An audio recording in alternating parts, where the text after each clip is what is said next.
Hello, hello, hello, everyone. I am Reverend Stephanie Butler Adams, and I am your host of Sisters on Sacred Grounds. It is so great to be back with you again and to kick off our fantastic Women's Month, the month of March. We are celebrating women all month long.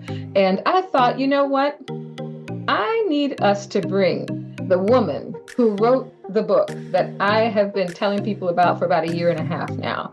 I am so excited to meet her, to hear from her. And today we're just going to get what I call some quick tips on self-care. With us today is Oludara Adeeyo, and she is the author of the book, Self-Care for Black Women. She is also the author of the book, Affirmations for Black Women, and most recently, Mind, Body, and Soul, which is a what? Coloring book for Black women, okay? So Oludara, welcome to Sisters on Sacred Grounds. Thank you for having me. Excited to be here. Absolutely. Now, Oludara has a lot behind that name, okay? So I just want to tell you just a little bit about her before we get into the conversation. So Dara, as I'm going to start calling her now, she is a Los Angeles-based mental health therapist and, as I mentioned, the author of 3 books. She is passionate about encouraging people, especially Black women, as we face everyday self-confidence issues and self-love issues. We have issues, ladies, but I'm so glad that there's a book like this that can guide us through this journey. Before becoming a licensed clinical social worker, Dara worked as a writer and editor, and she has been the associate web editor at Cosmopolitan and the managing editor at XXL, or is that double XL, or is it? I love it. Wow. I mean, what an honor. Like I said, what an honor. And again, we want to talk all things self-care for Black women. And I love this subtitle. Can you all see this? Okay. 150 ways to radically accept and prioritize your mind, your body, and your soul. Welcome, Oludara. Thank you. Thank you for having me. I'm excited to be here and have this conversation. Yes. So I think just to kick it off, self-care is a buzzword right now. It is a buzzword. Everybody, men, women, boys, and girls are talking about self-care. I even have seen children now start talking about their self-care regimen for their skin and all of these things, they're just doing the most. But can you just tell us, how did you start this journey of being passionate about self-care? Yeah, so my journey about being passionate about self-care, it's a long story, but we're going to have to go back like maybe 10 years ago, 15 years ago. So about when I was in my early 20s, my mother had passed away. And it was around that time I was still working in the magazine industry. I was burnt out. I was dealing with the grief of losing my mother and no longer being her caregiver. So I was dealing with that transition. And I think my mother's illness and also her death made me look at my life. My mother had an autoimmune disease, and while autoimmune diseases aren't necessarily caused by anything particularly, I did reflect on how she took care of herself, and how I think the way she took care of herself may have led to a quicker demise. And so I really realized that I wasn't taking care of myself. I was always working really hard. I was putting my work before my health. I wasn't paying attention to my body. I was ignoring signs that maybe I needed to go to the doctor and look at things and get evaluated. I was ignoring my mental health. I basically was putting everyone above me because my identity was wrapped up in my job and just the way I thought I wanted people to perceive me in society. So after my mom passed, I basically went on a journey of I still worked in the magazine industry for a bit, but it just didn't feel right for me. And And eventually, when I got to a point 3 years after my mom passed, I was like, I don't think I want to do this industry anymore, but what's next for me? And thankfully, I had a group of girlfriends in my corner, which having friends in your corner is great. They guided me. They were like, have you thought about this and this? And one friend was like, well, how about social work? And I never wanted to be a social worker. It was not in my mind. But my friends who knew me very well, they were like, this might be something you actually might like.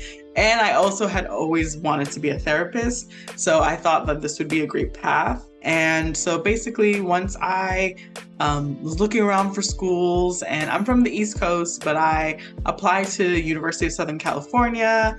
I fell in love with LA. I got in.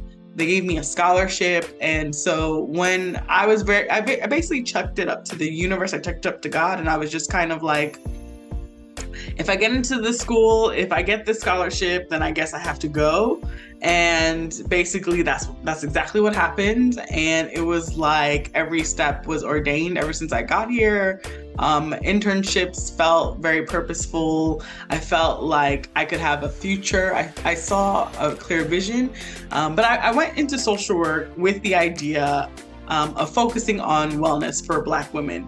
My mother is always in the back of my mind, and I just think about how her and even my grandmother, I just saw them as women who never took time for themselves, whether it was the pressure of society, the pressures of the structure of marriage, and so forth, that made them feel like they couldn't prioritize themselves. So I took on those traits as well.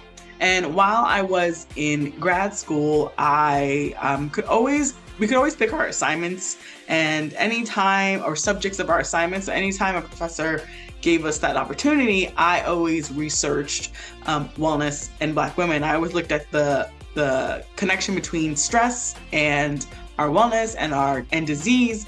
And there's actually a lot of research out there that really just says that, stress and the weathering of racism and all these things really bears a lot of weight on Black people, especially Black women. And we have higher rates of diseases, cardiovascular diseases, stroke, heart disease, all sort of things.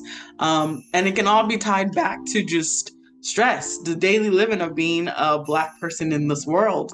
And so I began to do my own self-care journey as well. Now that I was away from the East Coast and I was in my own little world of school and learning more about myself, I do believe that when you separate yourself from your origin of environment, you're allowed to really hone in on yourself, do your own spiritual and wellness journey. So that's what happened. And so in self-care for Black women, a lot of those things are very practical because those are things that also helped me in becoming strong in my own identity as a woman, as a Black woman, as a daughter of Nigerian immigrants. Like, that's something that really my self-care practice helped me own in on myself, helped me build up my self-love, self-confidence. And so, yeah, so that's how we got here. You're on mute. Oh, you're right. Listen, I was getting carried away because I didn't want to miss anything. It is a journey, and that's a powerful story. And I just want to say thank you. Thank you for not just prioritizing your own self-care and your mental health and wellness and physical health, but using your mom as a catalyst and not forgetting that. I think a lot of us who have parents, myself included, who are deceased, they're always with us, that, right? They're always with us. But we always have something that they taught us that we either, if it was a good thing, we want to reproduce it. But if it wasn't a good thing, if it's something that we saw and we're like, oh my God, I don't want that. We're always, I feel like we're running away from it and hoping that, no, that will not be my fate. And so I just want to say thank you for, even wanting to dive into the things that Black women in particular. And I must say, I think that all women take the burden on of a lot of stuff. Absolutely. But you absolutely have a point there when you talk about being a Black woman in this society, in this world. We deal with a lot. And so I love when you say that these are practical things, but some of them could be radical, right? Some of them could be radical. So I want to just jump into a couple. I just want to read a couple of things that I resonate with me, right?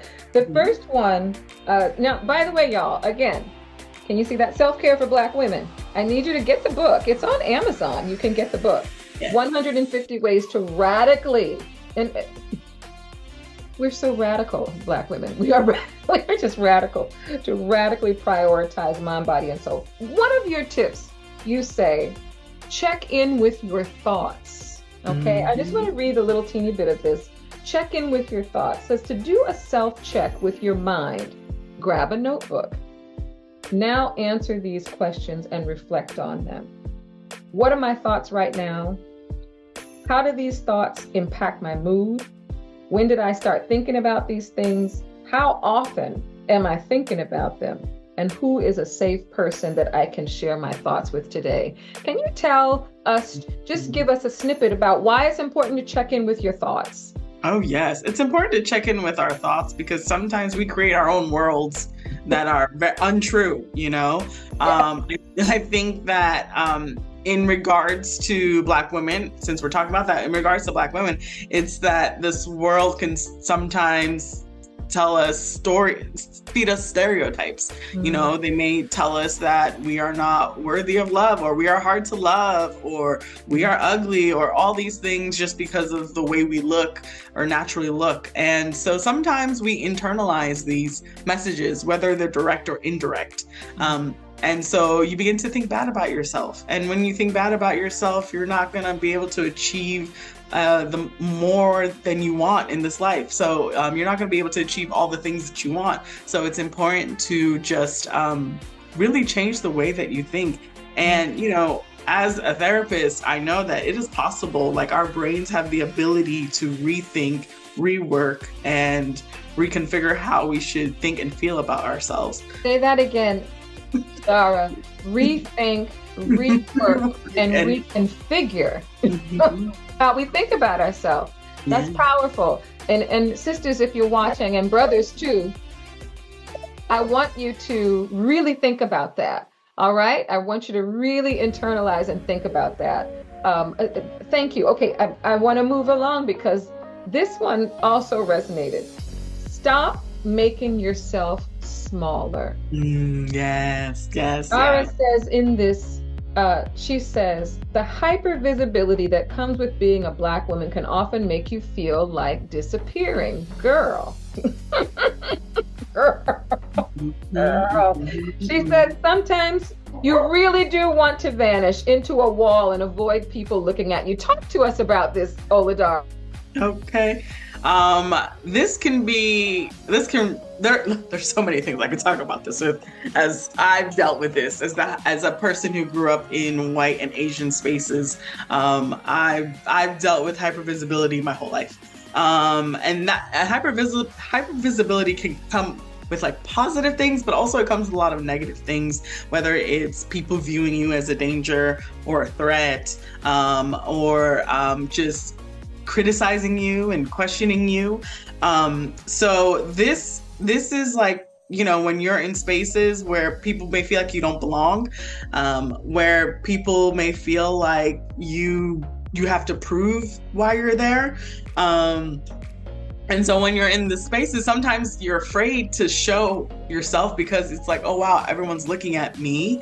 Let me minimize myself so I don't make a scene, or I don't feed into some stereotype people have already thought of about me. So sometimes that's the instinct, is to make ourselves small simply because we can't deal with the uncomfortableness of people looking at us, which is fair, is absolutely fair.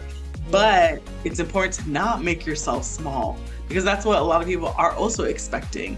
They're expecting you to just back down and diminish, and you have to push through and show them that you're a champion in whatever spaces you're in. Push through, ladies. Listen, stop making yourself small. I'm talking to you, I'm talking to myself, all right? You are fabulous, and bring all of your fabulosity to the space in which you arrive in, okay?